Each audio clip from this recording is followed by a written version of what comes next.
واش ممكن نلقاو ناس وجههم قاصح حتى لهاد الدرجه؟ انا خويا تيقول لي قولي لراجلك ما يبقاش يدور على مرتي في الدار، مع ان ديك الدار ديال راجلي. انا واحد الشابه مغربيه كبرت في واحد العائله بسيطه، الاب ديالنا تزوج خلى واحد البركه لماما، ولكن كنا كنخدموا على ريوسنا. انا وصلت للباك مشيت لواحد المدينه اخرى، بديت كنخدم وانا كنقرا وخدامه وكنعاون دارنا. الحمد لله. تخرجت خدمت، وفي الخدمه ديالي الحمد لله وكنت كنعاون دارنا مزيان. وفي الخدمه ديالي الحمد لله تلاقيت مع واحد السيد اللي من جنسيه اخرى، ماشي مغربي مي مسلم وكلشي، كيعيش في فرنسا. تزوجنا، داني لفرنسا، وكان انسان طيب ولحد الان معايا انسان طيب. تزوجنا ما كبير عليا ما والو، تزوجنا عن حب. جيت هنايا بدينا بشويه بشويه، بقينا عام تنمشيو للمغرب وعام تنمشيو لديك البلاد ديال راجلي. فانا كنعاون دارنا مزيان، معيشاهم الرفاهيه مهليه فيهم مزيان، حتى راجلي ما كانش عنده مشكل، هو كيربح مزيان وانا كنربح مزيان، وهو كانت عنده ديجا اون باز تما في فرنسا. ف توالت السنين وحنا كنمشيو، واحد الوقيته يقول لي راجلي انا صراحه كنحماق على المغرب، ودابا عندي اختيار ما بين نشري في بلادي ولا في بلادك. انا بغيت بلادك، يعني عجبني المغرب بزاف، هذا راه بزاف ديال الجيران كيشريو عندنا حنا في المغرب فاش كيزوروه. فخدينا ملي بغينا ناخذو خدينا فيلا فيها بيسين فيها كلشي. وانا دارنا كانوا عايشين في واحد الدار صغيره، قلت لهم اجيو نسكنوا في دارنا اتفاق مع راجلي. سكنوا في دارنا، وحنا ملي غنجيو هنايا كنجيو مره في عامين. المهم بقات كنصرف على خواتاتي كيقراها، وكنصيفط لماما، يعني خصهم حتى خير معايا. حتى لواحد الوقيته انا ما في بالي والو، كنمشي كل عام ما في بالي والو. ماما خدات الورث ديالها، خدات واحد الورث تبارك الله، وشرات دار كبيره ومشات لواحد المدينه فيها الطلبه بزاف، وبدات كتكري للطلبه، وبقات انا ما في بالي والو. يا بخي كنهبط في الصيف عادي على اساس انني غنلقى ماما وعائلتي في الدار. فكنتفاجئ باللي ماما ما بقاتش ساكنه تما، ولات مشات ديك الدار اللي خدات اللي كاريه ساكنه في ايطاج، وشي الاخر كاريه دي شومبر للطلبه.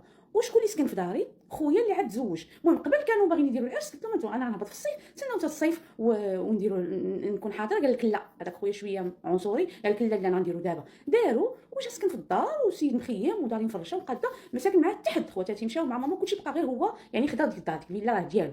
كندخل كنلقاه تما، راجلي مسكين ولا مضيق في الدار، كيبغي يخرج جا عندي قال لي شوفي قولي راجلك ما يبقاش يدور لي الله يرحم الوالدين على مرتي، واش كل مره يبدا لي بالشورت هذا؟ قول لي جمع راسو. مع ان راجلي راه في دارو يعني ممكن يمشي بالشورت، ممكن يمشي باي حاجه، وهذوك ماشي ضياف كنعطيوهم خجوابهم، وكان هذوك الناس راهم جالسين استعمروا لينا الدار. فانا حاز ما بقيت ما ندير. وليت شاده راسي كنقول له راه زعما ما تشاوريش معايا دار فيا. عيطت لماما قالت ما علاش فيها كاع الا خوك خدا الدار ما فيها والو. انا ما يمكنش نمشي داري، كنت داري خويا لا بغيت نعطيها ليه بيني وبينه، ولكن ديال السيد، والسيد ولا محكوم في داري، يعني خصنا نبقاو نجيو، ما خصناش نبقاو نجيو ديك الدار، خصنا نبداو نكريو عاوتاني. وانا عندي واحد الصديقه الله يعمر لي هذا ميسوره في المغرب، صديقه ديال الطفوله ديالي من عائله لاباس عليهم تبارك الله.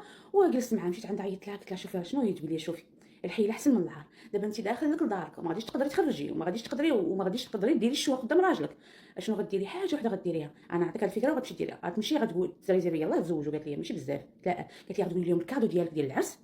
واخا انا عاونتهم في العرس، ريزيرفي لهم شي اوتيل واعر اللي ما يقدروش يرفضوا، شي اوتيل زوين في وشدي واحد 10000 درهم ديريها لمرتو في الدار بالزعما، نقولها سيري اختي برعي راسك، عيشي الحياه، ما عشتي ما والو، او من الزواج ديريكت من الخدمه.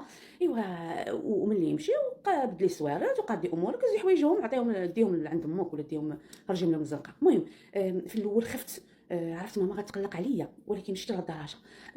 ولكن في الاخر قلت حقي ما يمكنش ناخذ راجلي دارو باش نعطيها لخويا. فهذاك الشيء اللي درت، عطيته قلت ليه ها انت ريزيرف، عيطت عليهم قلت لهم شوف بس كنوريهم لوطيل، قلت لهم زوين هاد لوطيل، قلت لهم راه ريزيرف ديالكم اسيدي تما، انا ما درتش لكم كادو شاف فيه وانا نجبد ديك الساعه ما خليتهمش يقولوا لي لا. جبت 10000 درهم قلت ليه هاك عطيتها لمرتو، هاكي 10000 درهم، سير اختي تبرعي شويه واختي من الخدمه من الزواج للخدمه، مالكي على حالتك صافي. عينيهم كيبريو فرحانين، زادوا مشاو هزوا حويجاتهم باش غيسافروا ومشاو يسافروا. انا ديك الساعه داكشي اللي قالت لي صاحبتي درتو، عيطت عليها جات جمعنا لهم حوايجهم كامل، حيت كانوا جايبين غير لي فاليز ديالهم، اما في داري كانت فرشه من اتى زاد. جمعنا لهم حويجاتهم وصيفتهم، عيطت لاختي صيفتهم لماما. هما فاش جاو لقاو الحوايج ماما معلماتهم، جاو لقاو حوايج حتى وصلوا لقاو حوايج عند ماما. دابا ماما قطعت معايا الهضره والكلام وما كتهضرنيش. دابا 7 سنين ما كتهضرش معايا. هو ما دار والو لان الدار بدلت ليها ساروت، انا مولا الدار انا وراجلي. ما لقى ما عنده حوايجو تما، ما عنده بخ، يعني سكن فيها بوحدو غير مده قصيره. خرجت قاديت اموري، عطيت السهوت لصاحبتي هذيك. غتقولوا لي لا دابا صاحبتي لاباس عليهم هذيك راه بحال قلتي شويه ديال الحمص وداك الكسكسو اللي عندهم هما كامل ديال الخير تبارك الله، وهي اللي عطاتني ديك الفكره. دابا راه تقريبا 7 سنين وانا كنمشي لداري في الامان، كنمشي نطلع عليها وهي اللي مراقبه الكاميرا اللي دايره انا في الدار. هي عندها لاكسي وانا عندي لاكسي، يعني الا وقعت شي حاجه غتمشي ديك الساعه. فدابا ولا حاليا ولا الظلم، يعني واش هاد الام هادي زعما قدام الله ما كتخافش؟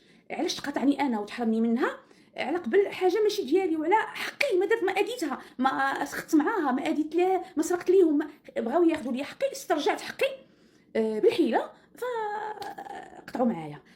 عندي تواصل مع خواتاتي الحمد لله، ولكن صعيب عليا الحال. هذه القصه هذه الاخوان ما عاودتهاش لي المعنيه بالامر باش تعرفوها، راه انسانه بصح القصه يعني سي فغي. عاودتها لي الاخت ديالها وقالت لي عافاك تشاركيها مع الناس باش تفيديهم.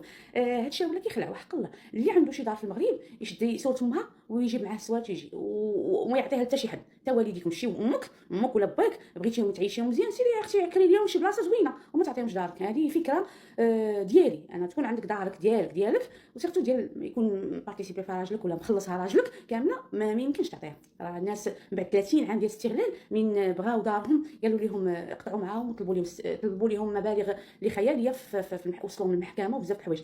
رد البال الاخوان، الخير كما كنقولوا الخير ما عنده باه.